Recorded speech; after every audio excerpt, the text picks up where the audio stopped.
Good evening and welcome. Special edition തുടങ്ങുന്നു. R Balakrishna Pillai മുന്നാക്ക വികസന corporation ചെയർമാനായി ക്യാബിനറ്റ് റാങ്കോടെ ചുമതലയേറ്റത് വിവാദമാകുന്നു.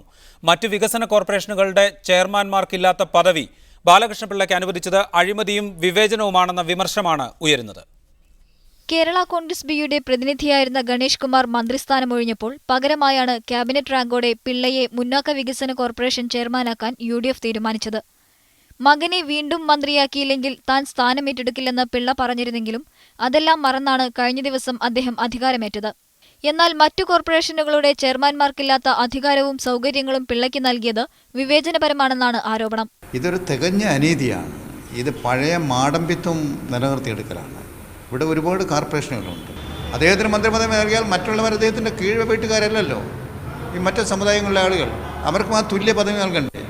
സോളാർ വിഷയത്തിനു പിന്നാലെ വരും ദിവസങ്ങളിൽ പിള്ളയുടെ ക്യാബിനറ്റ് പദവിയും സർക്കാരിന് തലവേദനയായേക്കാം.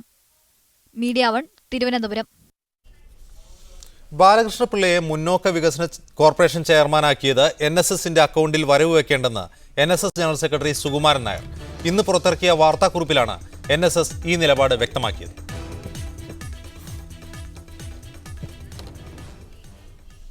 സ്പെഷ്യൽ എഡിഷൻ ഈ വിഷയം ചർച്ചയ്ക്കെടുക്കുമ്പോൾ KN ഖാദർ MLA തിരുവനന്തപുരത്ത് നിന്ന് ഈ ചർച്ചയിൽ പങ്കെടുക്കും. കോട്ടയത്ത് നിന്ന് സാമൂഹ്യ നിരീക്ഷകൻ Sunny M Kappikkad, MES president doctor Fazal Gafoor Kozhikode സ്റ്റുഡിയോയിൽ ഈ ചർച്ചയിൽ പങ്കെടുക്കാനെത്തിയിട്ടുണ്ട്. K Muraleedharan MLA, Vellappally Natesan SNDP Yogam general secretary എന്നിവരെ ടെലിഫോൺ ലൈനിലും പ്രതീക്ഷിക്കുന്നു. ആദ്യം KN ഖാദറിലേക്ക്. ശ്രീ KN ഖാദർ, മുന്നോക്ക ക്ഷേമ കോർപ്പറേഷൻ രൂപീകരിക്കാൻ സർക്കാർ നേരത്തെ തന്നെ തീരുമാനിച്ചതാണ്. ആ കോർപ്പറേഷൻ്റെ പ്രവർത്തനം ആരംഭിക്കുകയും ചെയ്തിരുന്നു. ബജറ്റിൽ തുക അനുവദിക്കുകയും ചെയ്തിട്ടുണ്ട്. ഇപ്പോൾ ക്യാബിനറ്റ് പദവിയോടുകൂടി അതിന് ചെയർമാനെ കൊടുക്കുമ്പോൾ മറ്റ് ക്ഷേമ കോർപ്പറേഷനുകളുടെ ചെയർമാൻമാർക്ക് എന്തുകൊണ്ട് ഈ പദവി ഉണ്ടാകുന്നില്ല എന്ന ചോദ്യം ഉയരുക സ്വാഭാവികമല്ലേ? അങ്ങനെ ഒരു ചോദ്യത്തിന് വലിയ പ്രസക്തിയില്ല. ഈ മുന്നോക്ക വികസന കോർപ്പറേഷൻ നിങ്ങൾ ശരിയായി ചൂണ്ടിക്കാണിച്ചതുപോലെ നേരത്തെ പ്രവർത്തനം ആരംഭിച്ചതാണ്. ബഡ്ജറ്റിൽ അതിനാവശ്യമായ തുകയും വകയിരുത്തിയിട്ടുണ്ട്. ബഹുമാനപ്പെട്ട ശ്രീ ആർ ബാലകൃഷ്ണപിള്ളയെ പോലെ വളരെ പരിണതപ്രജ്ഞനായ, പക്വമതിയായ, അനുഭവ സമ്പത്തുള്ളൊരു രാഷ്ട്രീയ നേതാവിനെ അതിൻ്റെ തലപ്പത്ത് ക്യാബിനറ്റ് പദവിയോടുകൂടി പ്രതിഷ്ഠിച്ചു എന്നത് ക്യാബിനറ്റ് ചെയ്തൊരു നടപടിയാണ്. മുന്നോക്ക സമുദായത്തിൽ തന്നെ ധാരാളം സാമ്പത്തികമായ ബുദ്ധിമുട്ടുകൾ അനുഭവിക്കുന്നൊരു വിഭാഗമുണ്ട്. അവരുടെ ക്ഷേമം കൂടി കണക്കിലെടുത്ത് ഈ ഗവൺമെൻറ് എല്ലാ വിഭാഗത്തെയും സഹായിക്കാൻ താല്പര്യമുള്ളൊരു ഗവൺമെൻറ്റാണ്. ശ്രീ KN ഖാദർ, സർക്കാരിൻ്റെ ഉദ്ദേശശുദ്ധിയെ ചോദ്യം ചെയ്യുന്നില്ല. പക്ഷേ മുന്നാക്ക വികസന കോർപ്പറേഷൻ രൂപീകരിക്കുന്നതിന് മുൻപ് ഈ മുന്നാക്ക വിഭാഗത്തിൽപ്പെട്ട ആളുകളുടെ അവസ്ഥയെക്കുറിച്ച് എന്തെങ്കിലും പഠനം നടത്തുകയോ ഏതെങ്കിലും ഒരു കമ്മീഷനെ നിയോഗിച്ച് അതേക്കുറിച്ച് അന്വേഷണം നടത്തുകയോ അവരിൽ സാമ്പത്തികമായും സാമൂഹ്യമായും വിദ്യാഭ്യാസപരമായും പിന്നാക്കം നിൽക്കുന്ന വിഭാഗങ്ങളെ കണ്ടെത്തുകയോ ഒന്നും ചെയ്തിട്ടില്ല. അതിനു പകരം ഒരു കോർപ്പറേഷൻ രൂപീകരിക്കുന്നു, അതിന് ഒരു ചെയർമാനെ നിശ്ചയിക്കുന്നു, ആ ചെയർമാന് ക്യാബിനറ്റ് പദവി നൽകുന്നു. ഭരണത്തിൽ കുറേ പദവികൾ സൃഷ്ടിച്ചെടുക്കുക എന്നതിനപ്പുറത്ത്, അല്ലെങ്കിൽ ഏതെങ്കിലും നേതാവിൻ്റെ അപ്രീതിയെ ഇല്ലാതാക്കുക എന്നതിനപ്പുറത്ത് ഇതിന് ലക്ഷ്യമില്ല എന്ന് ആരെങ്കിലും സംശയിച്ചാൽ കുറ്റം പറയാനാകുമോ? പിന്നെ കുറ്റം പറയാനാകും, യാതൊരു സംശയവുമില്ല. അങ്ങനെയുള്ള ശരിയായ രീതിയിൽ ചിന്തിക്കുന്ന ആളുകൾ അങ്ങനെ സംശയിക്കില്ല. നിഷ്പക്ഷമതികളായിട്ടുള്ള ആളുകളോ ശരിയായ രീതിയിൽ സ്ട്രെയിറ്റ് ഫോർവേഡായി ചിന്തിക്കുന്ന ആളുകളോ അങ്ങനെ സംശയിക്കില്ല. നിങ്ങൾ ഈ വാർത്ത പറഞ്ഞു തുടങ്ങുമ്പോൾ തന്നെ അത് വിവാദമായിരിക്കുന്നു എന്നാണ് പറഞ്ഞത്. ആര് വിവാദമാക്കി? വിവാദമാക്കാൻ ആഗ്രഹിക്കുന്ന ആളുകൾക്ക് ഏത് വിഷയവും വിവാദമാക്കാൻ സാധിക്കും. ഇവിടെ മുന്നോക്ക സമുദായ വികസന കോർപ്പറേഷൻ്റെ ചെയർമാന് മാത്രം ഒരു ക്യാബിനറ്റ് പദവി കൊടുത്തതുകൊണ്ട് പിന്നോക്ക സമുദായത്തിനും എല്ലാ സമുദായങ്ങൾക്കും അതുപോലുള്ള പദവി ക്യാബിനറ്റ് റാങ്ക് വേണമെന്ന് പറയുന്നതിന് അർത്ഥമില്ല. പിന്നോക്കക്കാരുടെ അക്കൗണ്ടിലല്ല മുന്നോക്കക്കാർക്ക് കൊടുക്കുന്നത്, മുന്നോക്കക്കാരുടെ അക്കൗണ്ടിലല്ല പിന്നോക്കക്കാർക്ക് കൊടുക്കുന്നത്. പിന്നോക്ക സമുദായത്തിനും പട്ടികജാതി പട്ടികവർഗത്തിനും സാമൂഹ്യ സാമ്പത്തിക വിദ്യാഭ്യാസപരമായി പിന്നോക്കം നിൽക്കുന്ന വിഭാഗങ്ങൾക്കും ക്ഷേമം ഉണ്ടാക്കുന്നതിന് ആവശ്യമായ ഒരുപാട് പദ്ധതികൾ ഈ ഗവൺമെൻറ്റും കേന്ദ്ര ഗവൺമെൻറ്റും ആവിഷ്കരിച്ചിട്ടുണ്ട്. അതൊക്കെ ഇവിടെ നടപ്പിലാക്കിക്കൊണ്ടിരിക്കുന്നുണ്ട്. ഇനിയും മുന്നോക്ക സമുദായത്തിനും മടങ്ങിയെത്താൻ താങ്കളിലേക്ക്. ശ്രീ ഫസൽ ഗഫൂർ, ഇപ്പോൾ KN ഖാദർ ഇവിടെ സംസ്ഥാനം തുടങ്ങി വെച്ചത് തന്നെ ബാലകൃഷ്ണപിള്ളയെ പ്രതിഷ്ഠിച്ചു എന്ന വാക്ക് തന്നെ ഉപയോഗിച്ചാണ്. അത്തരത്തിലുള്ളൊരു പ്രതിഷ്ഠ മാത്രമാണോ ഈ നിയമനത്തിലൂടെ സർക്കാർ ഉദ്ദേശിച്ചിട്ടുള്ളത്?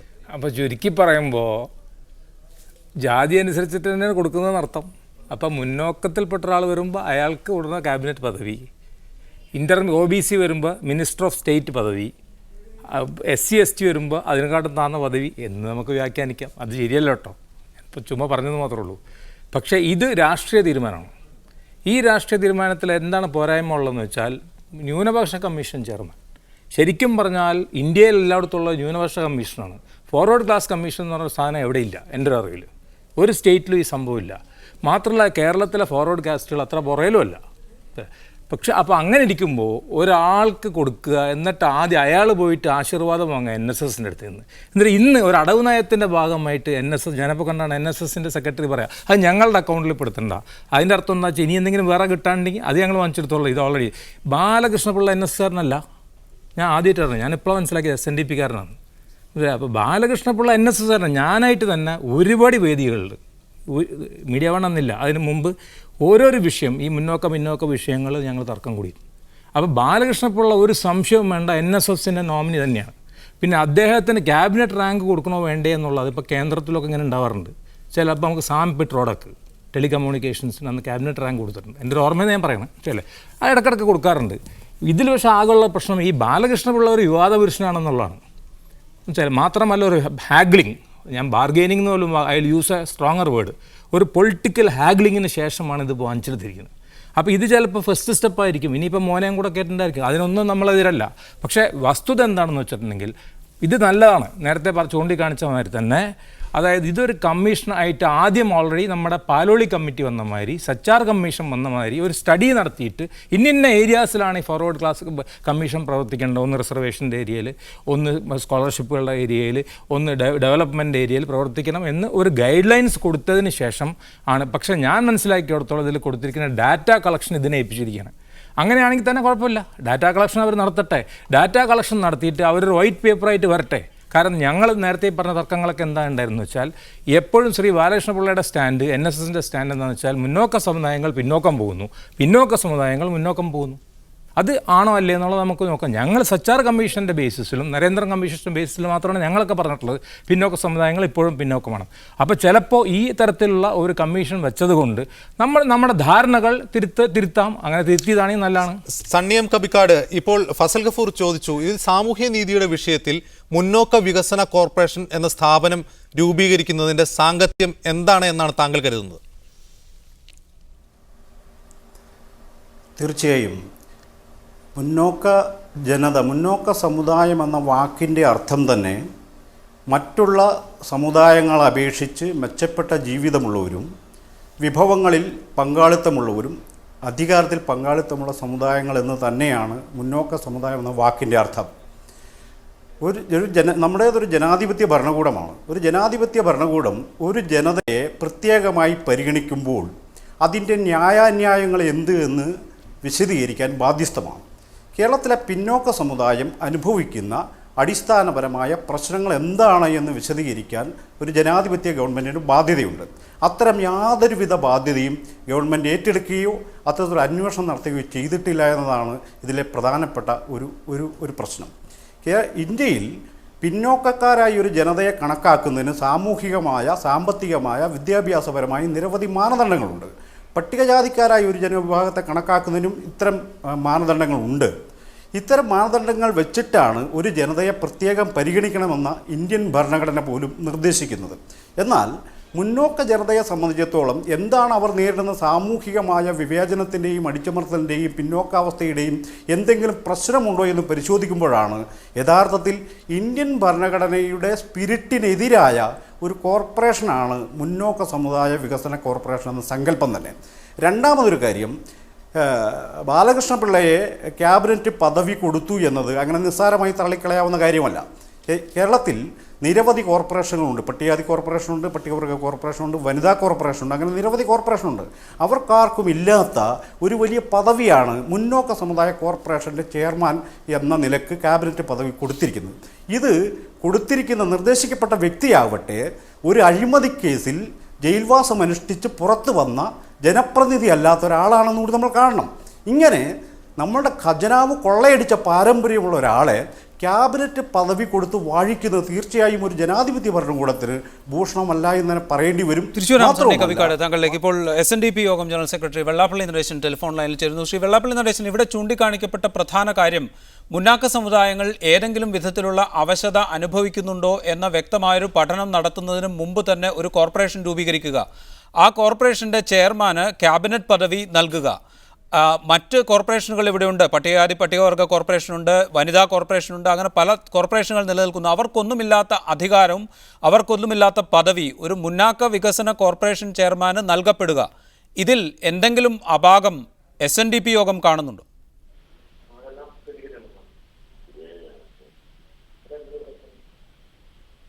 ശ്രീ വെള്ളാപ്പള്ളി നടേശൻ,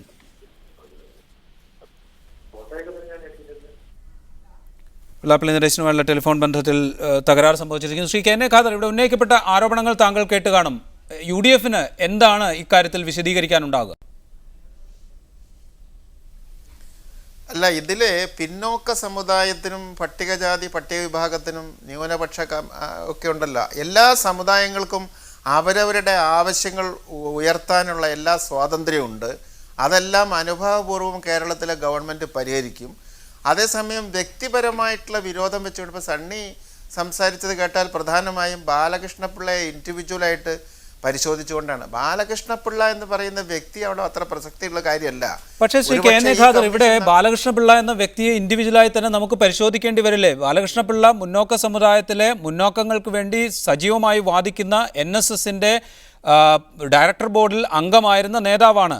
അദ്ദേഹം സുപ്രീം കോടതിയാൽ ശിക്ഷിക്കപ്പെട്ടയാളാണ്, ജയിൽവാസം അനുഷ്ഠിക്കപ്പെട്ടയാളാണ്.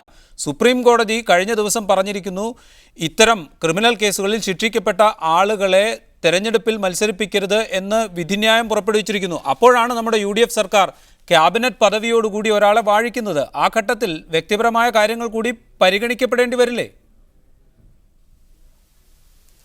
അതെല്ലാം പരിഗണിച്ച് കാണുമല്ലോ. ഈ മുന്നോക്ക സമുദായ വികസന കോർപ്പറേഷൻ്റെ ചെയർമാനായിട്ട് ബാലകൃഷ്ണപിള്ളയെ നിയോഗിച്ച കേരള ഗവൺമെൻറ് നിയമപരിജ്ഞാനമുള്ള ആളുകളുമായിട്ട് വിഷയങ്ങൾ സംസാരിച്ച് കാണുമല്ലോ. അതൊന്നും നോക്കാതെ അവർ ചെയ്യുമെന്ന് ഞാൻ വിശ്വസിക്കുന്നില്ല. പിന്നെ ഇദ്ദേഹം ഇപ്പോൾ തെരഞ്ഞെടുപ്പിന് മത്സരിക്കാനുള്ള ഉദ്ദേശങ്ങളൊന്നുമില്ല. ഞാൻ പറയുന്നത് ഏത് സമുദായത്തിനും അവരുടെ ആവശ്യങ്ങൾ ഉന്നയിക്കാനുള്ള സ്വാതന്ത്ര്യമുണ്ട്. അവർക്ക് ആവശ്യമായിട്ടുള്ള എല്ലാവിധ സൗകര്യങ്ങളും പ്രോത്സാഹനങ്ങളും ഈ ഗവൺമെൻറ് നൽകി വരുന്നുണ്ട്. ഇപ്പോൾ മുന്നോക്ക സമുദായത്തിനൊരു കോർപ്പറേഷൻ ഉണ്ടാക്കി അതിനൊരു ചെയർമാനെ നിശ്ചയിക്കും. ഫസൽ ഗഫൂറിന് അതിനോട് പ്രതികരിക്കാനുണ്ട്. ശ്രീ KN ഖാദർ, ഒരു മിനിറ്റ്. ശ്രീ KN ഖാദർ, ഫസൽ ഗഫൂറിന് അതിനോട് പ്രതികരിക്കാനുണ്ട്. ഞാൻ ഒരു കാര്യം ചോദിക്കാം. ഞാൻ പാലോളി കമ്മിറ്റി മെമ്പറായിരുന്നു. ന്യൂനപക്ഷ കമ്മീഷൻ ഉണ്ടാക്കണമെന്ന് അവർ പറഞ്ഞു. 3 കൊല്ലം LDFൻ്റെയും 2 കൊല്ലം UDFൻ്റെയും കഴിഞ്ഞ് 5 വർഷം അടുത്താണ് ഉണ്ടാക്കാനായിട്ട്. ഇന്ത്യയിൽ മുഴുവനുള്ളതാണ് ന്യൂനപക്ഷ കമ്മീഷൻ. അതിൽ ഒരു സാധുവിനെ, ഒരു ഇൻഫൻറ്റ്, ഒരു ശിശു ഈ വിഭാഗത്തിൽ വീരാൻകുട്ടനെ കൊണ്ടുവന്നാക്കി. ശിശു എന്ന് ഞാൻ വാക്ക് ഉപയോഗിച്ചത് കാരണം ഇത്തരത്തിലുള്ള തർക്കങ്ങളിൽ, ജാതിമത തർക്കങ്ങൾ ഏർപ്പെടാത്ത ന്യൂട്രലായിട്ടുള്ളൊരു വ്യക്തിയാണ് വീരാൻകുട്ടി. അതുകൊണ്ടൊരു നിലക്ക് നല്ലൊരു ചോയ്സാണ് അദ്ദേഹം. ഞാൻ ശിശു നാർത്ഥത്തിലാണ് ഉദ്ദേശിക്കുന്നത്. ഇവിടെ എന്താ ചെയ്തിരിക്കുന്നത് വെച്ചാൽ 4-5 മാസം കൊണ്ട് തന്നെ കോർപ്പറേഷൻ ഉണ്ടാക്കുകയും അതിൻ്റെ തലപ്പത്ത് എല്ലാ വിവാദങ്ങളിലും ഈ ജാതിമത വിവാദങ്ങളിലൊക്കെ ഞങ്ങളായിട്ടൊക്കെ തന്നെ ഞങ്ങളായിട്ട് പോരാടിയിട്ടുണ്ടായാലും മോശക്കാരനാണെന്ന് ഞാൻ പറയുന്നില്ല, പക്ഷേ പോരാടിയിട്ട് ഒരു പക്ഷം ചേർന്ന് നിൽക്കുന്ന ആളെ മാത്രമല്ല 3 കേസ് സുപ്രീം കോടതിയിൽ നിലനിൽക്കുന്നുണ്ട്. ഖാദർ സാഹിബ് എന്ന് പറയട്ടെ, അദ്ദേഹം പിന്നോക്കത്തിൽപ്പെട്ട ആളല്ലേ. അതായത് പിന്നോക്കത്തിൻ്റെ കേസ്, ക്രീമി ലെയറിൻ്റെ കേസ്, ഈ തരത്തിലുള്ള കേസുകളിലെല്ലാം കക്ഷിയായിട്ടുള്ള അല്ലെങ്കിൽ ആ സംഘടന തുറന്ന് പറയുന്ന ഞാൻ ആശീർവാദത്തോടു കൂടിയിട്ടെന്ന് പറഞ്ഞു. മറ്റേ ആൾ തള്ളിപ്പറയും, അയാൾക്ക് ആരും തള്ളിപ്പറയാം, അല്ലെങ്കിൽ ആരെ ഏറ്റെടുക്കും, അത് വേറെ വിഷയം. പക്ഷേ തള്ളിപ്പറഞ്ഞ ഒരു വ്യക്തിയെ, നിങ്ങൾ പറഞ്ഞ മാതിരി ഒരു കോൺട്രവേഴ്ഷ്യൽ വ്യക്തി, അയാൾ ജയിലിൽ പോയാൽ അതൊരു നിയമപരമായ വിഷയമാണ്. പക്ഷേ ഒരു ഗവൺമെൻറ് ആക്ട് ചെയ്യുമ്പോൾ ഇങ്ങനത്തെ പൊസിഷനുകൾ ഇരുത്തുമ്പോൾ ഞാൻ ചോദിക്കട്ടെ, ഒരു RSSകാരനെ ഇരുത്താൻ പറ്റുമോ? അപ്പുറത്തെ ഭാഗത്ത് ഒരു NDFകാരനെ ഇരുത്താൻ പറ്റുമോ? പിന്നോക്ക ക്ഷേമ കോർപ്പറേഷൻ്റെ ചെയർമാൻ ഒരു NDFകാരനെ ഇരുത്തുമോ? അപ്പോൾ അതേമാതിരി തന്നെ കക്ഷിയായിട്ടുള്ള ഒരാളെയാണ് ഇവർ ഇരുത്തിയിട്ടില്ല. അതാണ് ഇതിൻ്റെ പ്രശ്നം. അദ്ദേഹത്തിൻ്റെ മറ്റുള്ള കാര്യങ്ങളെ പറ്റി നമ്മൾ നോക്കേണ്ട ആവശ്യമില്ല, അതൊരു ലീഗലായിട്ടുള്ള ഇഷ്യൂ. പക്ഷേ ഇങ്ങനെ വരുമ്പോൾ ഞങ്ങളുടെ മരത്തെ ആൾക്കാർ റിയാക്ട് ചെയ്യേണ്ടി വരും. കാരണം ഞങ്ങളിതിന് മുമ്പ് റിയാക്ട് ചെയ്തിട്ടുണ്ട്. ഇപ്പോൾ കമ്മീഷൻ ചെയർമാൻ ആയതുകൊണ്ട് നമ്മൾ റിയാക്ട് ചെയ്യേണ്ടതെന്നില്ല.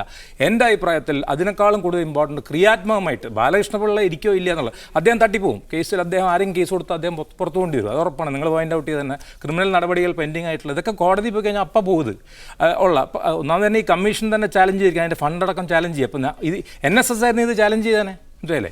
നമ്മളത് ചാലഞ്ച് ചെയ്യുന്നില്ലല്ലോ. അപ്പോൾ അങ്ങത്തരത്തിലുള്ള ഒരു വ്യക്തിയെ ഇരുത്തിയത് ധാർമ്മികമായി UDF ചെയ്ത തെറ്റാണ്.